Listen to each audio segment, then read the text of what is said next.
Hello, bachcho. Let's see this question. This question says two long conductors are arranged as shown above to form overlapping cylinders, each of radius r, whose centers are separated by a distance d. Current of density J flows into the plane of the page along the shaded part of one conductor, and an equal current flows out of the plane of the page along the shaded portion of the other as shown.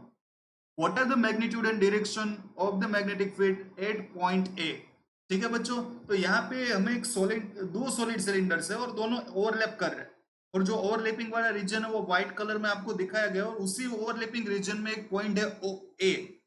उस point पे magnetic field कितनी होगी और कौन सी direction में होगी, that we need to find out. ठीक है, दोनों सिलेंडर की जो रेडियस है वो हमें आर दी हुई है।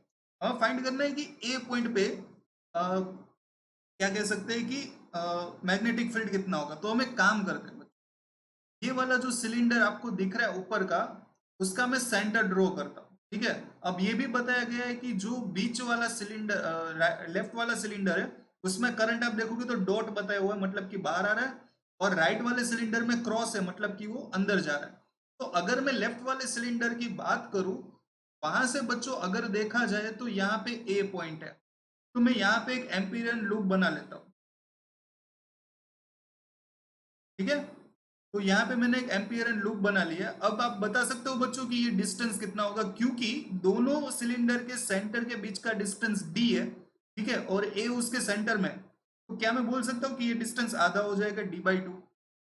ठीक है, और यहाँ पे जो डॉट वाला करंट है, डॉट वाला मतलब कि बाहर आ रहा है, बाहर आ रहा है, तो वहां से अगर मैं यहाँ पे एक डीएल वेक्टर ड्रॉ करूँ तो डीएल वेक्टर कुछ ऐसे आएगा, यहाँ पे कुछ ऐसे, यहाँ पे कुछ ऐसे। ठीक है, क्योंकि हमें एम्पियरन लूप, आपको पता है एम्पियरन जो सर्किटल लूप है उसका इक्वेशन क्या आता है, mu naught into sigma I. ठीक है, इज इक्वल टू हम क्या लिखते हैं, close integral of B dot D. तो अगर बच्चों आप देखोगे क्योंकि ये करंट बाहर आ रहा है, तो ए पॉइंट पे अगर आप देखोगे मैग्नेटिक फील्ड तो वो भी ऊपर की डायरेक्शन में आएगी। आप राइट हैंड थंब रूल का यूज कर सकते हो कि अगर आपका करंट बाहर आ रहा है तो थंब को आप रखोगे बाहर की डायरेक्शन में, और अपनी उंगलियों को कर्ल करोगे आप ए पॉइंट पे, तो आप देखोगे कि वो भी ऊपर की डायरेक्शन में आ रहा है, मतलब कि बी और डीएल दोनों एक ही डायरेक्शन में।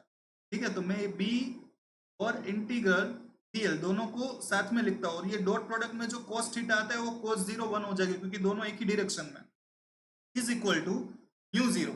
अब सिग्मा आई, तो टोटल करंट यहाँ पे कितना होगा बच्चों, यहाँ पे क्योंकि इसकी करंट डेंसिटी हम जे मान रहे हैं, दी हुई है, यहाँ पे आप देख सकते हो दोनों में करंट डेंसिटी जे है। ठीक है, तो यहाँ पे कितना करंट होगा, तो करंट क्या होता है, करंट होता है आपको पता है I is equal to J into A. ठीक है, तो मैं इस आई को क्या लिख सकता हूँ, सिग्मा को आई, सॉरी जे, यहाँ पे आएगा जे इंटू एरिया कितना आएगा, एरिया आएगा पाई आर स्क्वायर, तो पाई, और रेडियस कितनी है, रेडियस है d/2, तो मैं लिख सकता हूँ d²/4।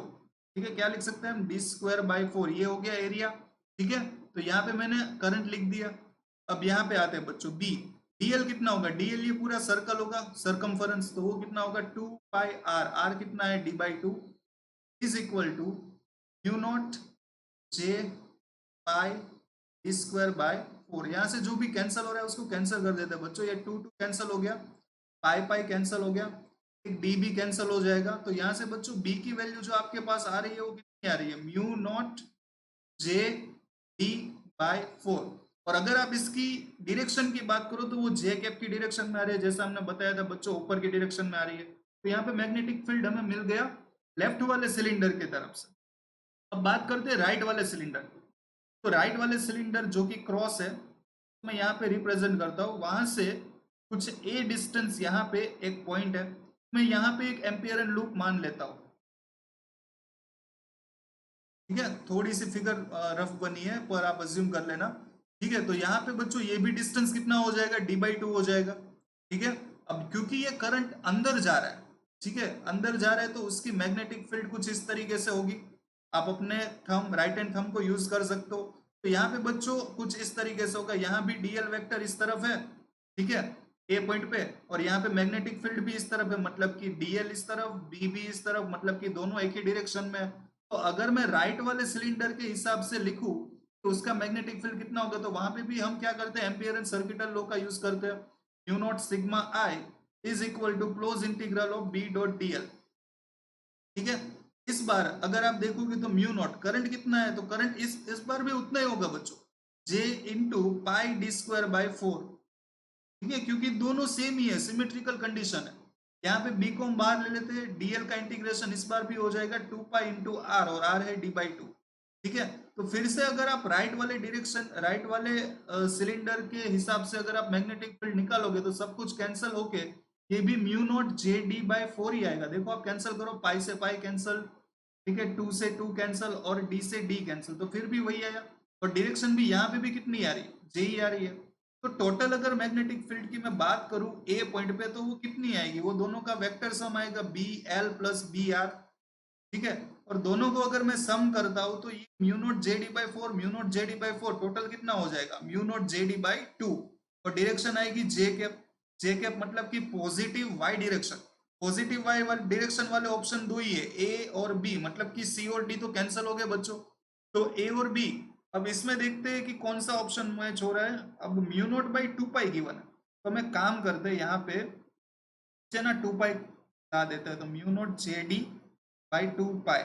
तो क्योंकि अब मैंने पाई से मल्टीप्लाई किया है, तो पाई से डिवाइड करेंगे हम, तो ये म्यू नोट और 2 पाई को सेपरेट रखते हैं, देखते हैं क्या बचता है। ऊपर बचेगा पाई जे डी, ठीक है, और ये जे कैप की डायरेक्शन में आ रहा है, तो ये मैच हो रहा है हमारा ऑप्शन नंबर ए के साथ।